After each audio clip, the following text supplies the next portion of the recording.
ada dua sahabat yang nanti kita akan sampaikan salam kepada beliau. Yang pertama adalah Amman Nabi, paman Rasulullah, yaitu Hamzah.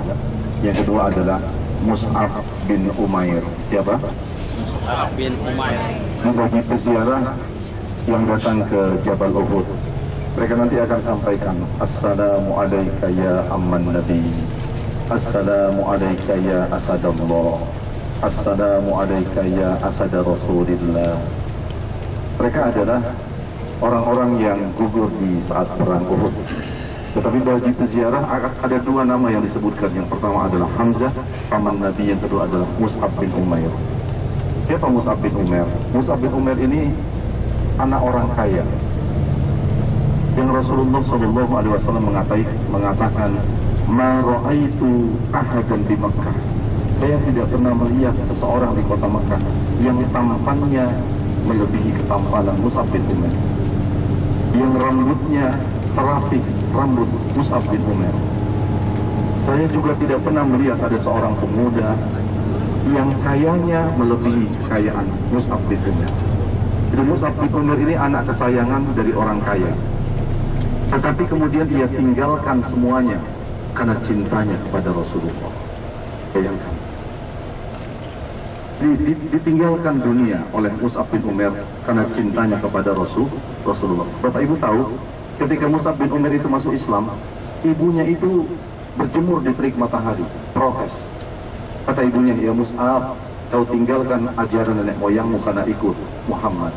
Ibumu tidak akan makan sampai kau kembali mengikuti ajaran-ajaran dulu.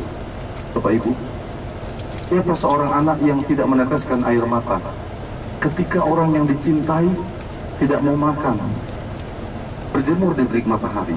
Mus'ab menangis. Kemudian Mus'ab bin Umair datang kepada Rasul, ya Rasulullah, setelah aku menyatakan keislamanku, ibuku tidak mau makan, berjemur di terik matahari. Menangis Mus'ab bin Umair. Bayangkan Rasul menjawab. Tapi kemudian Allah yang menjawab, wa in jahadaka ala an tusyrika bi ma laysa laka bihi ilmun fala tuti'huma wa sahibhuma fid dunya ma'rufa. Jawaban langsung dari Allah. Jika kedua orang tuamu yang kau cintai, yang kebaikannya tidak bisa kau balas, keduanya memaksa kamu untuk berbuat musyrik, keduanya memaksamu untuk berbuat musyrik, menyekutukan Allah, fala tuti'huma, jangan ikuti, wa sahibhuma fid dunya ma'rufa, tapi kau tetap harus berbakti kepadanya sebatas urusan-urusan dunia. Di artinya kemusyrikannya jangan diikuti, agamanya jangan kau ikuti, tapi kau tetap harus berbuat baik. Ibumu sakit, kau harus obati.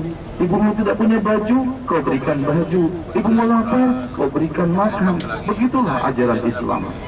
Kemudian akhirnya Bapak Ibu, Mus'ab bin Umair yang ketahuan masuk Islam, bapak ibunya orang kaya, dikurung di rumah, tidak diberikan makan. Gantian, dikurung di rumah, tidak diberikan makan. Mus'ab bin Umair sampai kurus. Kemudian ada kesempatan dia pergi tinggalkan Mekah, dia lari ke Madinah lebih dulu, bahkan sebelum Rasul ke Madinah. Mus'ab bin Umair yang sudah mendapatkan ilmu tentang Islam datang lebih dulu ke Madinah, dan akhirnya si pemuda, orang sebutnya milenial, kaya raya, parlente, bahkan Nabi mengatakan tidak ada orang yang setampan Mus'ab bin Umair. Bahkan ada seorang sahabat yang mengatakan, Mus'ab bin Umair itu rajulun lam alu misla ka'annahu rijalun minal jannah. Kata seorang sahabat, Mus'ab bin Umair itu seorang laki-laki yang tampan sampai seakan-akan laki-laki itu berasal dari surga. Begitu tampannya. Dan ketika terjadi perang Uhud, Bapak Ibu, ketika terjadi perang Uhud, Mus'ab bin Umair itu ditugaskan oleh Rasul di perang Uhud, nanti kita akan datangi, mengangkat bendera yang bertuliskan la ilaha illallah. Kemudian ada seorang kafir Quraisy yang sengaja memang benci dengan Rasulullah, ingin membunuh Rasulullah, maka dia serang Mus'ab bin Umair dengan kuda dan senjatanya. Mus'ab bin Umair yang mengangkat bendera dengan tangan kanannya, kemudian tangan kanannya tersabat pedang. Seketika itu juga lepas tangan kanannya. Bendera hampir jatuh ke tanah, dipegang dengan tangan kirinya. Kemudian tangan kiri Mus'ab bin Umair tersabat lagi pedang, kemudian lepaslah tangan kirinya. Sisa-sisa kedua tangannya itu Bapak Ibu tahu digunakan untuk memeluk bendera la ilaha illallah. Sampai akhirnya Mus'ab bin Umair itu meninggal dalam perang Uhud. Seorang kafir yang membunuh kemudian melihat Mus'ab bin Umair itu wajahnya seperti wajah Rasulullah. Kan saya katakan tadi, ganteng, tampan, rambutnya rapi. Ini yang menyebabkan orang kafir yang membunuhnya menganggap dia adalah Muhammad. Sehingga akhirnya orang kafir itu dengan naik kuda mengatakan, qataltu Muhammadan, qataltu Muhammadan. Saya sudah bunuh Muhammad, saya sudah bunuh Muhammad, kita menang. Ternyata yang dibunuh adalah Mus'ab bin Umair yang tampannya seperti tampan Rasulullah. Itulah yang menyebabkan orang kafir menganggap Nabi Muhammad yang meninggal dunia. Mereka akhirnya menganggap mereka telah menang karena telah membunuh Rasulullah. Di Jabal Uhud ini Bapak Ibu, di antara 70 sahabat yang akan kita datangi kuburnya adalah paman Nabi, Hamzah dan Mus'ab bin Umair. Mus'ab bin Umair itu adalah seorang pemuda yang menjadi guru ngaji pertama bagi masyarakat Madinah. Jadi artinya kita berharap ketika kita datang ke Jabal Uhud, yang pertama kita kenal sahabat-sahabat Nabi. Yang kedua, ada keistimewaan yang Allah akan berikan kepada kita Bapak Ibu tentang Jabal Uhud. Sesuai dengan namanya Jabal Uhud yang artinya adalah menyendiri. Jabal Uhud ini gunung yang menyendiri, dia tidak terikat dengan gunung-gunung lain. Gunung-gunung lain di sini itu seakan-akan akarnya itu mengikat sebagai petunjuk jalan. Jadi dulu bagi orang-orang yang berjalan dari Madinah atau sebaliknya dari Mekah ke Madinah, penunjuk jalannya adalah gunung. Tetapi Uhud ini dia berdiri sendiri. Karena Nabi mengatakan Jabalun min Jibalil Jannah. Uhud itu adalah gunung yang dipercaya dan berdasarkan hadis Nabi dikatakan berasal dari surga. Man ra'ahu fid dunya, Bapak Ibu, kata Rasul, siapa yang pernah melihatnya di dunia, ra'ahu fil jannah, dia akan melihatnya di surga. Allahu Akbar. Berarti tidak sekedar melihat. Nabi mengatakan siapa yang melihatnya di dunia, maka ia akan melihatnya di surga nanti. Baik, kita akan datang ke sana. Kita akan berkunjung ke Jabal Uhud, bukan hanya sekedar foto-foto melihat Jabal Uhud, tapi juga berziarah kepada syuhada-syuhada di sana. Karena Rasulullah mencontohkan, Rasul juga menziarahi sahabat-sahabat yang gugur di medan Uhud ini. Habib salam alaika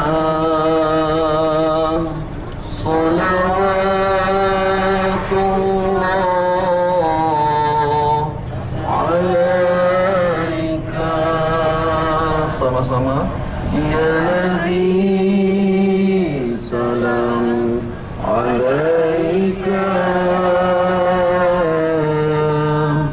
ya Rasul salam alaika ya Habib salam alaika.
Aku simpan sebagai syafaat untuk umatku.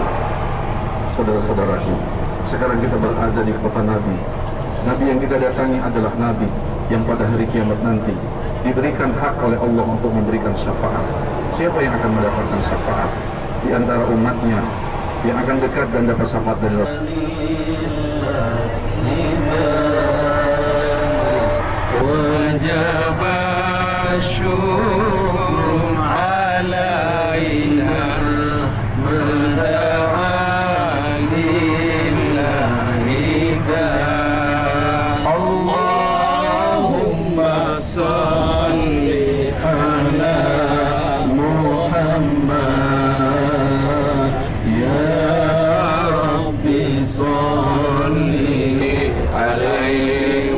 وسلم اللهم صل على محمد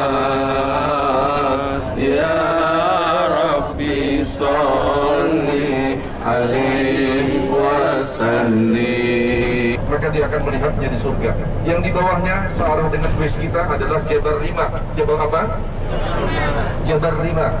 Di atas Jabal Uhud, yang di bawahnya adalah Jabal Rima. 50 pemanah ditempatkan Rasulullah di atas sana. Kata Rasulullah, fa in ra'aitumuna qad qutilna, di atas sana yang di depan itu. Jika kalian pemanah-pemanah yang ada di atas Jabal Rima itu, yang dinaik itu, melihat kami terbunuh, jangan ada yang turun, jangan ada yang tolong kami, kata Rasul. Sebaliknya jika kalian melihat kami menang, juga jangan turun, tetap bertahan. Tapi sayang saat itu 50 pemanah itu tidak mengindahkan anjuran Rasulullah, dan itulah yang membuat umat Islam saat itu kalah dalam perang itu. Bapak Ibu sebelah kiri itu Jabal yang di bawah namanya Jabal Rima. Jabal apa? Di ujung. Jabal Rima. Iya, masih pos tuh di 50 pemanah ditempatkan di sini oleh Rasulullah. Terus masih motor aja. Sebelah kiri ya. Tapi sayang terakhir mereka akhirnya tidak mengindahkan Rasulullah SAW. Itulah yang menyebabkan kekalahan, salah satu kekalahan perang Uhud. Sehingga Rasulullah yang sudah menang di awalnya dikepung dari depan dan dari belakang. Yang dari depan itu sebenarnya mereka sudah lari ke kota Mekah, tetapi karena Khalid bin Walid menyerang Rasul dari belakang dengan tentara berkuda, akhirnya umat Islam kebingungan karena dari dua arah diserang. Yang sudah lari balik menyerang, yang dari belakang menyerang dengan tentara berkuda. Itulah yang menyebabkan Rasulullah dan umat Islam saat itu menderita kekalahan, sehingga akhirnya 70 sahabat-sahabat Nabi meninggal dunia menjadi syuhada. Bapak Ibu, dalam surah Al-Baqarah Allah Subhanahu wa taala berfirman, "Wa la taqulu liman yuqtalu fi sabilillahi amwat." Kalian jangan pernah mengira bahwa orang-orang yang mati syahid itu mereka mati, bal ahya inda rabbihim yurzaqun. Mereka hidup di sisi Allah, bahkan terus mendapatkan rezeki. Bapak Ibu, kenapa disebut Uhud? Uhud ini disebut menyendiri. Jabal Uhud ini, kata Rasul, sebuah gunung yang berasal dari surga. Siapa yang pernah melihatnya di dunia, maka dia kelak akan melihatnya di surga. Artinya, kedatangan kita bukan kedatangan yang biasa-biasa, Bapak Ibu.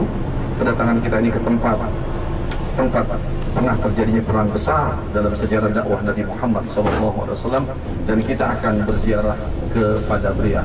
Assalamualaikum ya amman Nabi. Assalamualaikum ya Asadallah. Assalamualaikum ya Asada Rasulillah. Assalamualaikum ya Sayyid Ash-Shuhud. Assalamualaikum ya Hamzah. Ya Hamzah ibna Abdul Muttalib. Assalamualaikum ya Mus'ab ibna Umair. Assalamualaikum ya Qaid al-Mukhtar. Assalamualaikum ya syuhada Uhud. Allahumma ajzihim anil Islam afdalal jaza warfa' darajatihim wa akrim maqamahum ya zal judi wal karam wal fadli wal manni wal ata'i wal ihsan bi rahmatika ya arhamar rahimin. Kita berharap kita yang ada di atas kendaraan ini punya anak, mudah-mudahan anak kita sepintar sahabat-sahabat Rasulullah, utama 7 sahabat yang banyak meriwayatkan hadis. Karena 7 orang inilah Islam tersebar ke seluruh dunia. Kita berharap anak-anak kita cerdas, pintar, berakhlak mulia, tampan dan sebagainya. Siapa mereka? Mereka lah yang ikut terlibat di dalam perang ini. Mereka pintar, tapi mereka cinta dengan Rasulullah. Sekarang kita berada di Jabal Uhud. Seperti yang sudah dijelaskan tadi Pak Kiai, luar biasa Jabal Uhud ini punya sejarah panjang. Sejarah tentang perang yang dipimpin oleh Rasulullah, walaupun saat itu sempat terjadi kekalahan, namun sejarah panjang itu yang di Uhud ini menyisakan beberapa sahabat-sahabat dengan ceritanya yang luar biasa, perjuangannya mempertahankan Islam bersama Rasulullah SAW. Ya, sekarang rombongan berada di kawasan Jabal Uhud. Kawasan Jabal Uhud. Jabal Uhud ini menceritakan tentang kisah perang Rasulullah SAW di Jabal Uhud.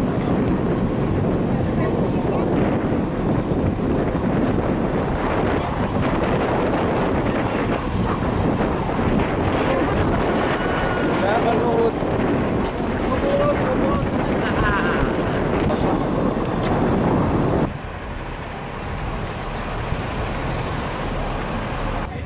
Mantap.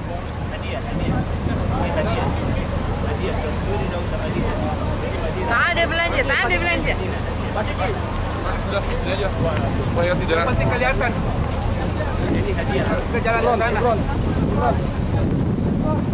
Syukran.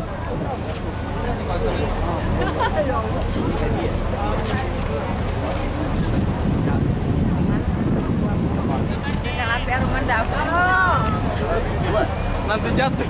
Kayak saya kenal ibu-ibu ini. Kita sampai di Pelagi Mata. Ini di Kota Mara 2. Kota Mara. Iya kak. Situ Allah. Kemari. Alhamdulillah sudah sampai di Jabal Uhud. Jabal Uhud. Alhamdulillah. Jabal Uhud. Kemari. Halo guys. Kemari. Halo.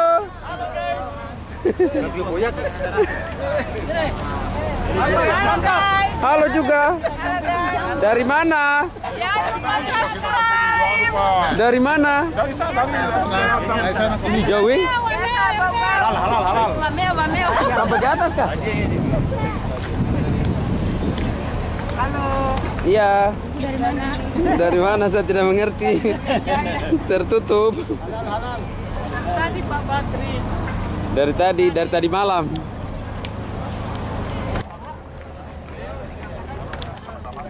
Bismillahirrahmanirrahim. Assalamu alayka. Ya amman nabi. Assalamu alayka. Ya asadallah. Assalamu alayka. Ya asada Rasulillah. Assalamu alayka. يا سيد الشهداء السلام عليك يا حمزة ابن عبد المطلب السلام عليك يا مصعب ابن عمير السلام عليك يا قائد المختار السلام عليك يا من أثبت قدميه على الرماح حتى أتاه اليقين السلام عليك يا شهداء أحد اللهم أجزهم عن الإسلام وأهله أفضل الجزاء وارفع درجاتهم وأكرم مقامهم يا ذا الجود والكرم والفضل والمن والعطاء والإحسان اللهم بلغ مقاصدنا بركتي زيارتي شهداء أحد يا الله يا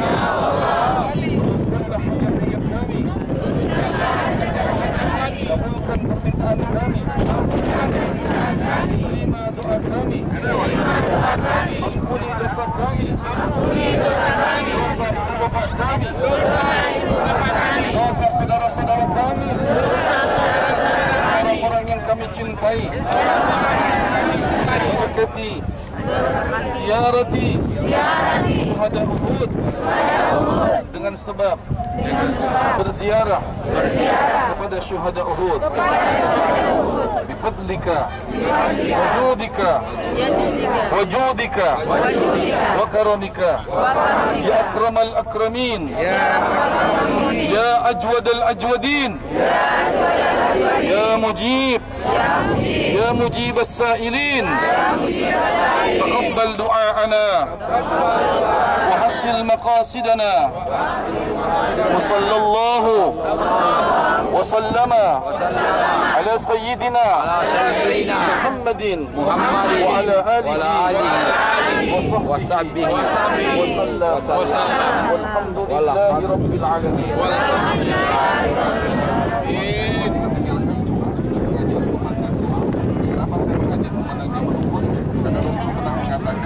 Man ra'ahu fid dunya ra'ahu fil jannah. Siapa yang melihat Uhud di dunia, maka dia akan melihatnya di surga.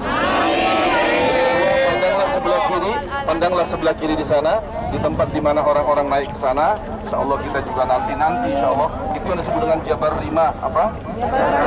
Jabar Rimah, tempat 50 pemanah yang dikomandoi oleh Abdullah bin Zubair. Baik, alhamdulillah kita sudah berziarah, kita bisa langsung ke bis agar bisa sholat berjamaah di Masjid Nabawi. Allahu Akbar. Menyaksikan acara ini. Ya, assalamualaikum warahmatullahi wabarakatuh.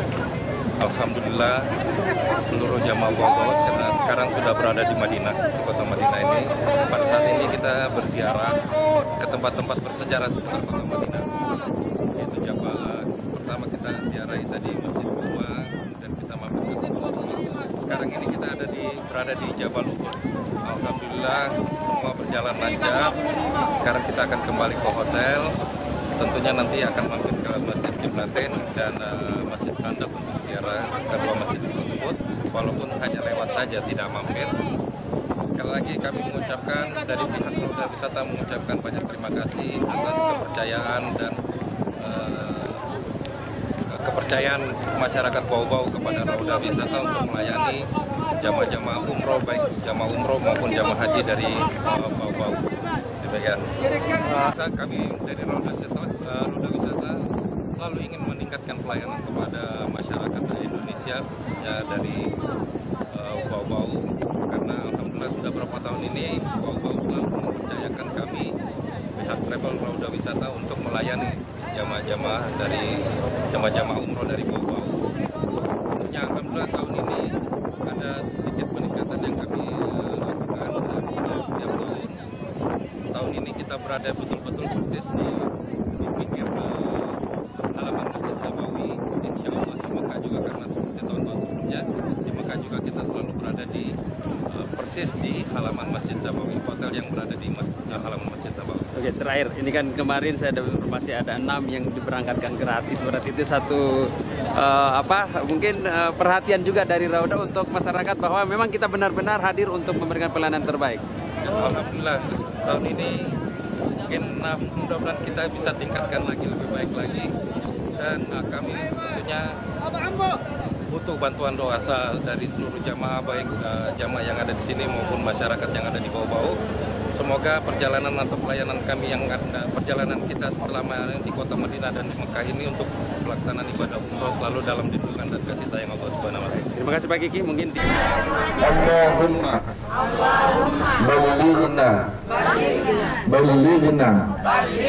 balighna Makkatal Mukarramah wal Madinah al Munawwarah wal Baitul Maqdis birahmatika ya arhamar rahimin.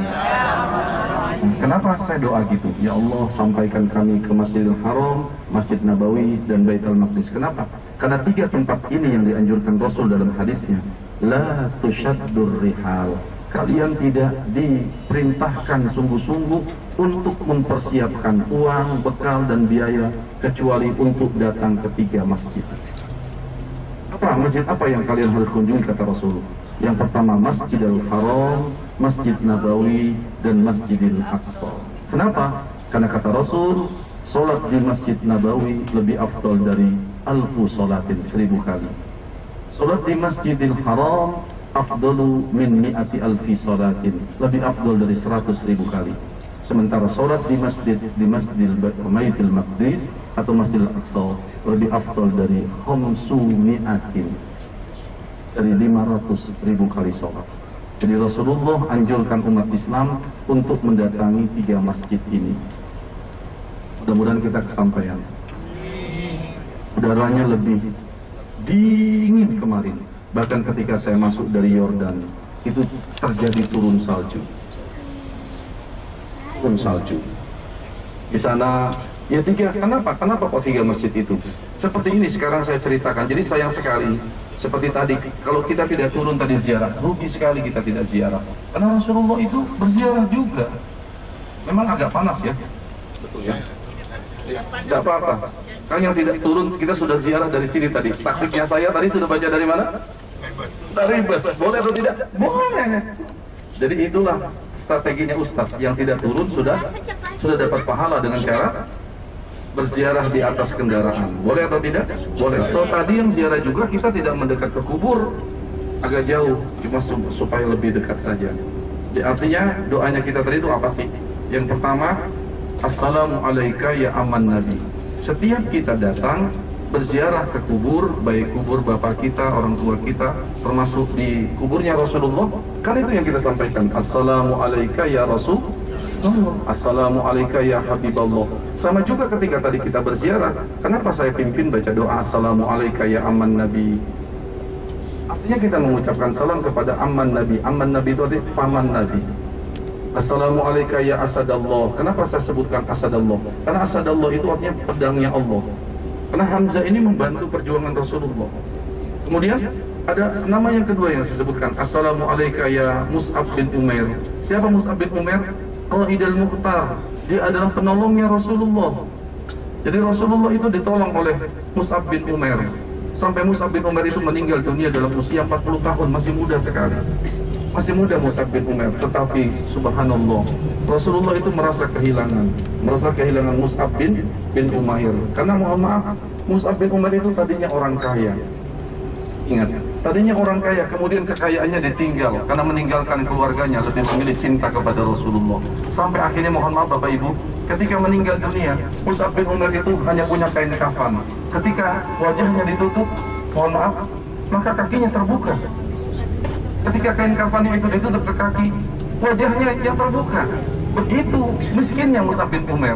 Tetapi itulah yang dipilih oleh Mus'ab bin Umair. Tapi jangan takut Bapak Ibu, apakah sahabat-sahabat Nabi hanya seperti itu? Tidak, ada sahabat Nabi di kota ini yang didoakan mendapatkan tiga keuntungan. Siapa dia? Anas bin Malik. Anas bin Malik itu dipegang oleh ibunya, ya Rasul, doakan anakku supaya yang pertama hartanya banyak, anak keturunannya banyak, umurnya panjang. Saya tanya sekarang yang ada di atas kendaraan ini, mau nggak anak kita hartanya banyak, keturunannya banyak, umurnya panjang? Saya ulangi lagi. Mau nggak kita punya keturunan atau kita sendiri hartanya banyak, berkah? Mau? Anak keturunannya banyak? Mau? Yang ketiga umurnya panjang? Mau? Maka ada doa yang pernah dibaca Rasulullah untuk Anas bin Malik dan doanya dikabulkan Allah. Siapa itu Anas bin Malik? Anas bin Malik itu hartanya banyak, anaknya banyak, nggak apa-apa. Kalau harta banyak, anak banyak kan enak. Yang nggak enak itu anaknya banyak, hartanya nggak ada. Bayangkan kalau hartanya banyak, misalnya anaknya banyak, misalnya anaknya 10. Datang anak pertama kasih uang 2 juta sama ibunya tiap bulan. Kata anak yang kedua, saya tidak mau kalah ibu, saya kasih 2 juta. Sudah berapa? Anak yang nomor 10 pun 2 juta. Jadi ibunya megang uang berapa? 20 juta. Ketika megang uang 20 juta, ibu itu menangis. Kata bapaknya, suaminya, kenapa kamu nangis sudah pegang 20 juta? Saya nyesal Pak punya anak 10, coba 20, 40 juta katanya. Baik, kita akan sama-sama baca doanya. Ayo, doa Rasulullah. Ayo, mudah-mudahan dapat. Bismillahirrahmanirrahim.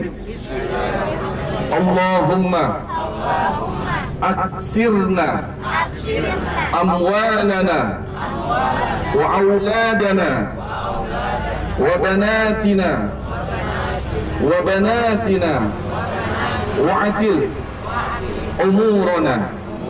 Amin. Doanya saya ganti. Rasulullah doanya Allahumma aksir malahu wa waladahu wa atil hayatahu. Kalau untuk doanya sendiri berarti Allahumma aksir amwalana wa auladana wa banatina wa atil hayatana. Mudah-mudahan yang ada di atas kendaraan ini, anak keturunan kita hartanya banyak, barokah, halal, anak keturunannya banyak, maksudnya kuat-kuat dan cerdik serta pandai.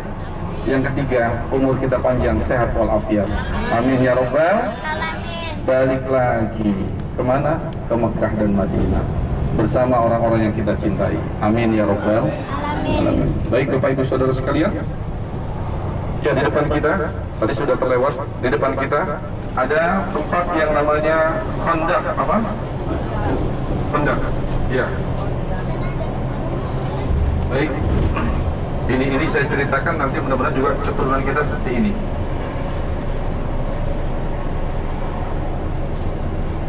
Ya, lihat di depan bis kita, lihat. Ya, ada seperti bangunan kota di atas ya.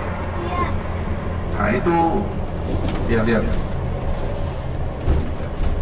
Di depannya ada masjid besar, lihat. Ini yang disebut dengan Masjid Salman Al-Farisi. Ini masjidnya apa? Nah, tapi sayang sekali sekarang paritnya sudah tidak ada, lubangnya sudah tidak ada. Kenapa? Karena tahun 1926 berapa? Arab Saudi ini dipimpin oleh Abdul Aziz bin Saud. Siapa? Jika beliau memimpin negeri Arab ini, maka kuburan-kuburan yang di atasnya ada nisan dirobohkan, diprotes oleh umat Islam di seluruh dunia. Tapi kan yang berproses ini dia, termasuk tadi yang saya katakan, di Madinah itu dimakamkan Ummu Kalsum, anak Rasul, dimakamkan Ruqayyah, anak Rasulullah, dimakamkan anak Rasulullah Ibrahim. Itu sekarang semuanya rata. Kenapa diratakan? Supaya tidak ada tanda-tandanya lagi, karena dianggap banyak orang yang melakukan kemusyrikan. Padahal sebenarnya kita datang ke situ kan bukan minta sama kuburan kan, termasuk tadi bukan, tapi mereka menganggap semacam itu, akhirnya dirobohkan. Baik, ini sudah tidak ada lagi bekas-bekasnya, karena memang Saudi ini, mohon maaf, salah satu kekurangan adalah tidak mampu menjaga peninggalan sejarah. Bayangkan kalau ada di sini, di sini sekitar sinilah terjadi perang Khandaq. Tapi sudah tidak ada peninggalannya lagi, kecuali masjid ini masjid satu ini, ya. Di sini tempatnya Rasulullah SAW, jadi disebut juga masjid. Tetapi sebenarnya adalah masjid ghair jami, hanya tempat pos tapi digunakan untuk sholat. Tapi orang-orang sekarang menyebutnya adalah masjid. Baik, tapi masjid ghair jami, bukan dipakai untuk sholat. Apa yang mau kita ambil dari Khandaq yang ada di sini? Walaupun sudah tidak ada, Bapak Ibu, ini Khandaq apa? Ketika Rasulullah menggali tempat ini bersama dengan sahabat, maka ada satu tempat yang tidak bisa digali karena di situ terdapat batu yang sangat besar. Sayyidina Ali pun memukul batu tersebut, tapi tidak pecah, tidak hancur. Maka semua sahabat meminta kepada Rasulullah untuk menggali tempat itu. Bapak Ibu bisa bayangkan, berarti sahabat-sahabat itu menganggap Rasul itu orang kuat, sehat, begitu Rasul. Maka Rasulullah menggali tempat itu, dipukullah batu itu supaya paritnya itu terbentuk lubangnya. Ketika dipukul dengan alat besi, batu tersebut pecah, Bapak Ibu, kemudian mengeluarkan percikan api. Percikan api. Baik, apa yang terjadi ketika keluar percikan api? Saat itu Rasul mengatakan dalam hadis sahih, la tuftahunnal Konstantiniyah wala ni'mal jaishu jaisuhu wala ni'mal amiruhu. Apa maksudnya? Kata Rasulullah, aku lihat Konstantinopel ditaklukkan oleh umatku. Sebaik-baik pemimpin, sebaik-baik tentara adalah tentara yang menaklukkan Konstantinopel, dan sebaik-baik pemimpin adalah pemimpin saat itu. Rasul sudah mengatakan bahwa Konstantinopel akan ditaklukkan oleh umat Islam. Sudah belum? Belum. ternyata apa yang disampaikan Rasul ini terjadi setelah 800 tahun Rasulullah meninggal dunia. Jadi apa yang disampaikan Rasul itu benar. Karena setelah 800 tahun Rasulullah meninggal dunia, ada seorang pemimpin yang bernama Muhammad Al-Fatih. Siapa? Dialah pemuda yang baru berusia 20 tahun, tapi menjadi pemimpin dan komandan saat itu. Dialah yang akhirnya menyebarkan agama Islam sampai daratan Eropa. Mudah-mudahan anak-anak kita ada yang seperti Muhammad Al-Fatih. Siapa dia? Seorang yang namanya pernah disebut oleh Rasulullah, padahal belum lahir, karena Rasulullah menyebutnya 800 tahun yang dulu. Begitulah kalau Rasul sudah katakan tidak ada yang tidak terjadi. Kenapa? Karena salah satu kelebihan Rasul adalah mukjizat. Rasul itu sudah bisa melihat ke depan. Jadi kalau Rasulullah katakan peziarah-peziarah seperti kita ini mendapatkan 3 hal, karena Rasul memang sudah diberitahu oleh Allah Subhanahu wa Ta'ala. Mudah-mudahan ziarah kita diterima, menjadi ziarah yang makbulah, yang diterima oleh Allah Subhanahu wa Ta'ala. Maka dosa-dosa kita akan diampuni Allah, dosa-dosa kita diampuni Allah, doa-doa kita dikabulkan Allah. Apa yang menjadi hajat-hajat kita untuk kita diri sendiri, untuk keluarga, untuk anak-anak dan cucu-cucu kita, keinginan-keinginan baik kita, semoga semuanya diwujudkan dan dikabulkan Allah. Ayo bibarakati suratul Fatihah. Al-Fatihah. A'udzubillahi minasyaitonir rajim. Bismillahirrahmanirrahim. Alhamdulillahirabbil alamin. Arrahmanir rahim. Maliki yaumiddin. Iyyaka na'budu wa iyyaka nasta'in. Ihdinas siratal mustaqim. Siratal ladzina